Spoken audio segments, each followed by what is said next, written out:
네, 정시데스크 퀘스트가 이렇게 꽉 찼는데요. 지금부터 콕콕 짚어보겠습니다. 자, 우선 오늘 대선 후보들의 주요 말말말 거두절미 확인해 보겠습니다.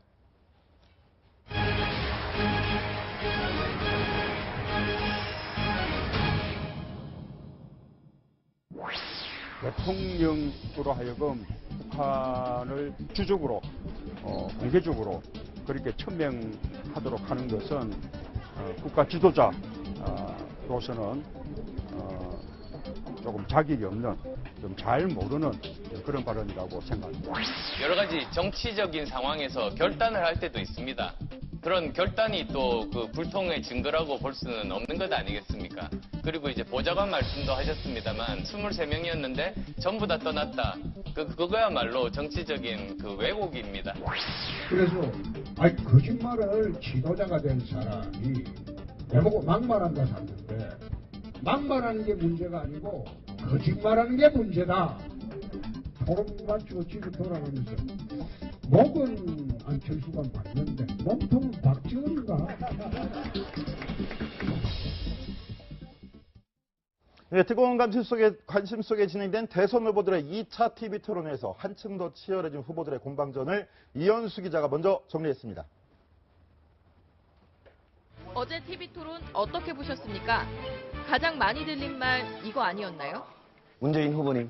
문 후보께 묻겠습니다. 문재인 후보님. 총량제 토론에서 문재인 더불어민주당 후보에게 모두 18개 질문이 집중되며 청문회를 방불케 했는데요. 집중 포화를 받은 문 후보. 공격을 받아 넘기기도 했습니다. 저는 제 입장을 분명히 밝혔죠. 그건 입장이 아니죠. 그래서 오히려 사드 배치가 입장이 애매한 우리 안철수 후보에게 질문을 해보시죠. 1차 토론 때 굳어 있었다는 평가를 의식해서일까요? 어제 안철수 국민의당 후보는 아재 개그와 미소를 대방출했습니다.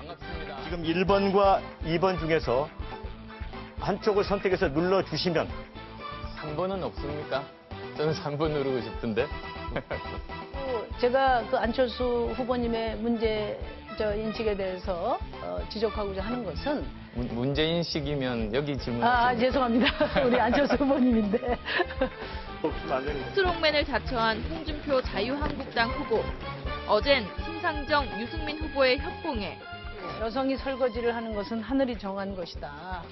여성을 종으로 만드는 것이 스트롱맨인가 보죠? 내가 그 스트롱맨이라고 그래서 세게 안 보이려고 그런 이야기 했죠. 근데 실제로 집에 가면 설거지 다 합니다. 스트롱맨이 그러니까 빨래 안 하고 설거지 안 하고 라면 끓일 줄 모르고 밥솥 열 줄 모르는 게 그게 홍보의 스트롱맨입니까? 결국 사과까지 했습니다. 여성들한테 사과 한마디 하세요. 그게 말이 잘못됐다면 내가 사과하겠습니다. 범보수 주자인 유승민 후보와 홍준표 후보 간 설전이 격하게 벌어졌는데요. 옛날에 반대하셨잖아요. 옛날에 무상급식을 이거는 세금급식이다. 무상복지, 무상자 등은 무조건 다 반대하셨잖아요. 무조건 반대한 건 아니죠. 그때 무상급식 반대하셔가지고 저하고 많이 다투셨는데. 아니 참 유승민 후보는 주적이 적이라니까. 아니요. 지금 궁금해서. 말이 자꾸 바뀌니까 말 바뀌는 건 누구든지 하면 안 되죠. 꼭 하는 짓이 이정이거든. 심상정 후보의 일격으로 정리되기도 했습니다. 아니 말 바꾸시는 거 보니까 스트롱맨이 아니라 나이롱맨이시네요. 나이롱맨. 아쉬운 점도 있고 어설픈 부분도 있었지만 대선 후보들의 민낯이 조금 보이는 것 같기도 한데요. 다음 토론도 기대하겠습니다. 네, 하도 문재인 후보에게 많은 질문이 쏠리다 보니까 문재인 후보 청문회였다라는 반응도 나왔는데요. 이현수 기자, 다른 후보들과 어느 정도나 차이가 있었던 겁니까? 네, 제가 직접 한번 토론회에서 나왔던 질문들의 분포를 정리를 해봤습니다. 지금 딱 봐도 숫자가 많아 보이시죠? 문재인 후보에게 모두 18개의 질문이 집중이 됐습니다. 반면 정의당의 심상정 후보에게는 단 1개의 질문도 오지 않았습니다.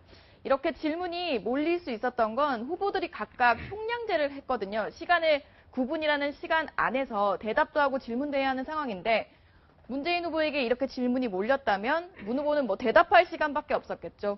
상대적으로 문 후보는 대답을 하는데 시간을 많이 할애했다면 심상정 후보같이 이렇게 질문을 받지 않았던 후보는 상대적으로 상대를 공격하고 질문하고 약간 주도하는 느낌의 토론의 느낌을 주실 수 있었던 것 같습니다.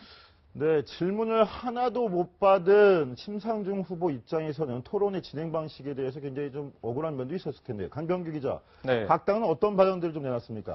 네, 우선 지금 토론회를 마친 후보들 같은 경우는 일단 대체적으로 만족한다라는 목소리를 내놨습니다. 하지만 워낙 서서 오랫동안 있기 때문에 이 체력에 대한 부담, 그리고 생각보다 짧은 답변 시간에 좀 문제를 제기를 했었는데요. 어떻게 생각하는지 직접 목소리 한번 들어보겠습니다. 아예 뭐 스탠딩 이렇게 뭐 토론이라면 좀 이렇게 자유롭게 뭐 움직인다거나 뭐 왔다 갔다 한다거나 뭐 그럴 수 있어야 약간 좀 의미가 있는데 제자리에 가만히 서서 이렇게 뭐 문답을 하는데 이게 무슨 뭐 스탠딩 토론의 의미가 있는지 잘 모르겠고요. 무슨 체력장 테스트 하는 것 같아요. 2시간을 세워놓으니까 무릎이 아파요. 가만히 꼼짝 말고 서 있으니까 이거는 좀 아니다 싶다. 아마 처음 이제 시도하는 형식 아닙니까? 그 나름대로 이제 어느 정도 괜찮은 형식 같습니다. 좀 더 이제 활발하게 그 이제 하는 방식이 좀 달랐는데 그 5명이라서 조금 산만했던 것 같아요. 네. 아니 저는 별로 마음에 안 들었어요. 우선 5명이 스탠딩 토론하기에는 좀 숫자가 많은 것 같습니다. 그리고 또 고정적으로 자기 자리에 서서 하니까 뭐 앉아서 하는 거하고 서서 하는 거 큰 차이를 모르겠어요.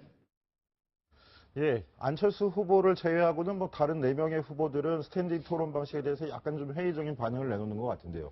자, 최석호 기자, 서서 하는 게 힘들다. 홍준표 후보가 좀 하소연도 하기도 했는데 아무도 보조의자는 앉지는 않았잖아요. 앉지 않은 게 아니고 앉을 수가 없었죠. 왜냐하면 보조의자에 앉는 순간 저 후보 체력 약하다. 이러한 얘기로 바로 체력 공방으로 들어갈 것이기 때문에 앉을 수가 없는 상황이었습니다. 그래서 2시간 동안 후보들은 계속 꼿꼿하게 선 상태로 그 토론회를 진행을 했는데 이러다 보니까 아까 보셨지만 홍준표 후보 뭐라 그랬습니까? 체력장 하는 것 같았다. 무릎이 아팠다. 이랬고 문재인 후보 같은 경우에도 자유롭게 왔다 갔다 하면 모르겠지만 제자리에서 이렇게 문답을 하는 게 앉아서 하는 것과 뭐가 다르냐 이렇게 좀 비판을 하기도 했는데요. 사실 원고, 대본이 없다는 것 외에는 좀 달라진 게 없었던 것 아니냐 이러한 뭐 푸념 섞인 비판도 나옵니다. 네.